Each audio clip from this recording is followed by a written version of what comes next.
Hoje nós vamos começar falando sobre a disputa à Prefeitura de São Paulo. Além de Pablo Marçal, o outro candidato que está ganhando força e atenção é Kim Kataguiri, do União Brasil. Kataguiri, que também é deputado federal, tem uma base de apoio bem sólida entre os jovens e defensores do liberalismo econômico. Ele tem se posicionado fortemente contra o aumento de impostos e propõe uma gestão mais eficiente dos recursos públicos. Nas pesquisas, Kim Kataguiri aparece com boas intenções de voto, mostrando uma leve desvantagem em relação a Pablo Marçal ainda, mas, ainda assim, com uma base de apoio bem significativa. Ambos os candidatos têm estilos e propostas bastante diferentes. Enquanto Marçal aposta em soluções inovadoras e um discurso mais disruptivo, Kataguiri foca em propostas de redução de gastos públicos e políticas econômicas liberais. A presença ativa de ambos nas redes sociais também é um fator importante, com Pablo Marçal utilizando sua vasta audiência digital para alavancar sua campanha, e Kim Kataguiri se destacando por sua atuação combativa no Congresso Nacional e sua popularidade entre os jovens eleitores. Ou seja, uma força que realmente, se unida, seria bem interessante para o combate aos outros concorrentes, como Guilherme Boulos, do PSOL, e Ricardo Nunes, do MDB, que lideram hoje as pesquisas com intenções de voto mais altas. E o deputado Kim Kataguiri é o nosso convidado de hoje, vai explicar melhor como está esse relacionamento com Pablo Marçal. Seja muito bem-vindo, deputado, obrigado por sua presença aqui no Mundial. No passado, recente, muito se falou do seu nome compor uma chapa com Pablo Marçal como vice e vice-versa. Como é que está hoje essa relação com o outro candidato, deputado? Seja bem-vindo. Vamos lá. Muito obrigado pelo convite, é um prazer falar com você.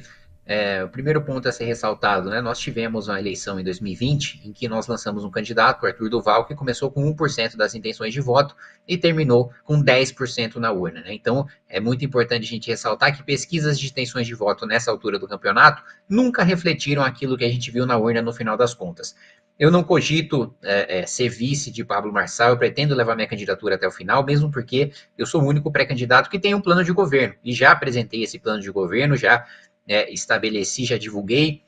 para a imprensa esse plano, tenho de ponto a ponto em 23 tópicos diferentes como nós vamos solucionar o problema da segurança pública na cidade de São Paulo, que é o principal problema hoje, né, implementando uma política de tolerância zero com rondas ostensivas, retomando a ROMU, que foi extinta pela gestão Marta, as rondas ostensivas municipais, a rota municipal, implementando câmeras com inteligência artificial e reconhecimento facial para a gente imediatamente identificar todos os criminosos que estão no Banco Nacional de mandados de prisão, com mandado de prisão expedidos, muitos deles procurados pela Interpol, procurados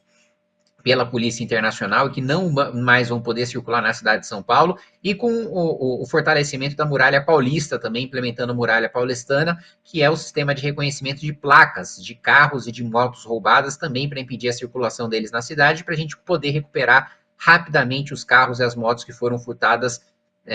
na cidade de São Paulo. Também uma implementação na saúde, que é também uma das principais preocupações que nós temos na cidade, da universalização do prontuário eletrônico, né? É absolutamente inaceitável que na cidade mais rica da América Latina, ainda hoje, a gente seja obrigado a fazer exames de maneira repetitiva, a de passar o nosso histórico, cada vez contar toda a nossa história para um médico diferente, quando a gente poderia ter prontuário eletrônico em todas as unidades básicas de saúde. E também tem um sistema que eu achei muito interessante de Santo André, que é o poupa-tempo da saúde. Você juntar 20 especialidades para que o sujeito já venha, né, da UBS com a consulta marcada e já resolva o seu problema dentro desse poupa-tempo, dentro com essas 20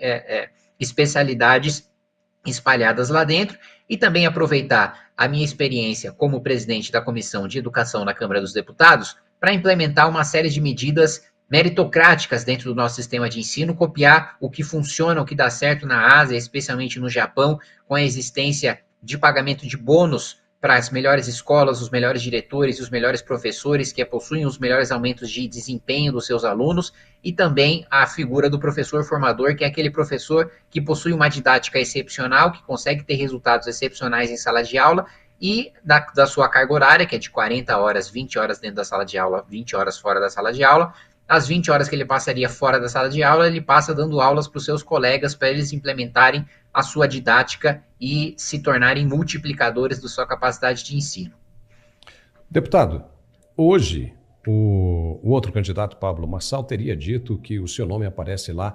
na sexta opção, caso viesse, né, algum dia montar uma chapa com ele como vice à Prefeitura de São Paulo. A sua proposta de governo, o seu plano de governo é bem interessante, assim como o que tem dito Pablo Marçal. Os dois juntos seria realmente uma força gigantesca, uma Prefeitura de São Paulo. Não existe mesmo nenhuma possibilidade de vocês formarem uma chapa? Não, mesmo porque esse argumento do Pablo, né, de que estou em sexto, não se sustenta a partir do momento que eu coloquei que na eleição de 2020 a candidatura do MBL estava em 12º. Né, e acabou terminando empatado tecnicamente em terceiro lugar, justamente por causa da sua força, justamente por causa da sua capacidade de articulação e de demonstrar o seu plano de governo. E nós estamos num cenário completamente diferente, em que minha candidatura agora é muito mais competitiva, porque em 2020 nós disputamos por um partido nanico, nós disputamos por um partido que não tinha tempo de televisão, nós disputamos por um partido que não tinha uma chapa poderosa de vereadores, e dessa vez com União Brasil, o terceiro maior partido do Brasil, com tempo de televisão, com direito a debates, com bem menos candidatos do que nós tínhamos nas eleições de 2020, e com a minha candidatura começando 4, 5 vezes mais forte do que começou em 2020, candidatura do MBL, nós temos a possibilidade de levar até o final. Depois, no segundo turno, né, pensar em alguma composição, em alguma união para a gente poder derrotar a extrema esquerda na cidade de São Paulo, isso eu estou completamente aberto ao diálogo. Agora, eu não abro mão de ir aos debates e de levar o meu plano de governo no primeiro turno dessas eleições. E como é que está a situação, já que o senhor falou do seu partido, União Brasil, como é que está a situação de apoio dele à sua candidatura? Porque antes havia uma certa resistência, né? Como é que está essa situação agora? Continua havendo a mesma disputa, né? O vereador Milton Leite, por causa dos cargos que ele e os outros vereadores da cidade possuem na prefeitura, defendem o nome do Ricardo Nunes. Eu vou defender o meu nome nas convenções, junto com o apoio de ACM Neto, junto com o apoio de Antônio de Rueda, como tenho tido desde o início da minha pré-candidatura nas convenções municipais que devem acontecer aí no dia 5 de agosto, e vencendo as convenções, todas as dissidências e todas as resistências dentro do partido em relação à minha candidatura cessam e a gente começa de fato a campanha. E como é que o senhor vê a candidatura, né, de candidatos fortes como Guilherme Boulos e Ricardo Nunes? Eu acho que a cidade de São Paulo erra, né, ao colocar esses dois em primeiro lugar, mas como eu te disse, muito dificilmente aquilo que a gente vê no início das pesquisas antes das eleições se reflete na urna, e eu não acho que vai ser isso que a gente vai ver no final. Claro que o Boulos é um grande perigo de extrema esquerda que está consolidado por causa do apoio do Lula e por já ter disputado uma eleição majoritária e já ter ido para o segundo turno, mas ainda assim eu vejo restrições muito grandes, né, à candidatura dele, especialmente porque todos nós que estamos no campo do centro até a centro-direita, até a direita, como é o meu caso,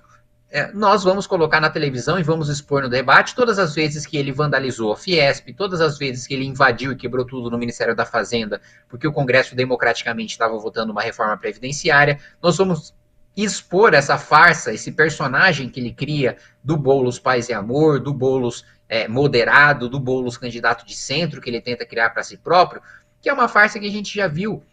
vencer na cidade de São Paulo na figura do Haddad, também um extremista que se vendeu como moderado, que se vendeu como sujeito de centro e que no final das contas entregou uma das piores administrações da história da cidade de São Paulo. Ricardo Nunes tenta ter o voto da direita, mas ele próprio não se define como uma pessoa de direita, ele tem secretários de esquerda, ele tem secretários inclusive que participaram na parada gay da marcha das crianças trans, que para mim é um dos maiores absurdos você colocar esse tipo, incutir esse tipo de ideologia na criança, na cabeça de crianças, ou incentivar qualquer tipo de cirurgia de mudança de sexo para crianças, mutilar crianças em nome de uma ideologia doentia. Então, nesse sentido, eu vejo os dois com fragilidades muito grandes e que vão ser atacadas uma vez que a gente comece o horário de televisão e uma vez que a gente tenha o debate frente a frente.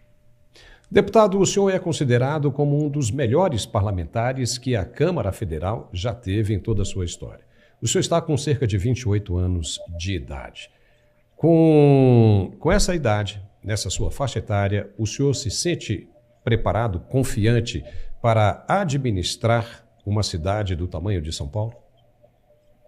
Não tenho a menor dúvida disso. Como eu disse, eu sou o único que tem um plano de governo preparado e desafio qualquer um a participar de um debate comigo e expor um plano de governo melhor do que o meu. Se alguém expuser um plano de governo melhor do que o meu, eu abro mão da minha candidatura e apoio quem tiver um plano melhor. Duvido muito encontrar mesmo, porque ninguém tem um plano pronto até agora. E quando tiver um plano pronto, basta comparar. Basta ler o meu plano e depois ler o plano das outras pessoas, que as pessoas vão constatar o que todos aqueles que, como eu, leem todos os planos de governo em todas as eleições, constatam, que é o quê? Os planos de governo são cartinhas para o Papai Noel, são cartas de intenções em que você não expõe como você vai fazer, não expõe qual que é a metodologia que você vai utilizar para alcançar o indicador que você está prometendo para a população. Ou seja, você está entregando uma promessa vazia, uma farsa. E o outro ponto, eu fui considerado o deputado mais produtivo entre 513, aprovando 70 relatórios de projeto de lei, mais de 6 projetos de lei, mais de 30 emendas em projetos de lei de outros deputados. Então, a minha capacidade de articulação política, de mobilização, de construção e a minha firmeza na oposição também ficou demonstrada ao longo de toda a minha trajetória. Mesmo sem mandato, também participei das históricas manifestações pelo impeachment da Dilma, protocolei o seu pedido de impeachment, andando a pé de São Paulo até Brasília, acampando em frente ao Congresso Nacional para pressionar o Congresso a acolher o pedido de impeachment. Então, toda a minha trajetória política mostra que eu tenho fibra moral e capacidade para conduzir, sim, a maior cidade da América Latina. Pessoal, é fundamental para você que acredita, que segue, que tem os nossos valores e princípios do Movimento Brasil Livre, que você entre no Clube MBL, não só para ter acesso a todas as vantagens do clube, mas principalmente para apoiar o grande projeto que nós temos para o nosso país, e vocês sabem de que projeto eu estou falando. É só você clicar aqui nesse link que você vai poder ajudar o MBL e vai poder fazer parte dessa luta.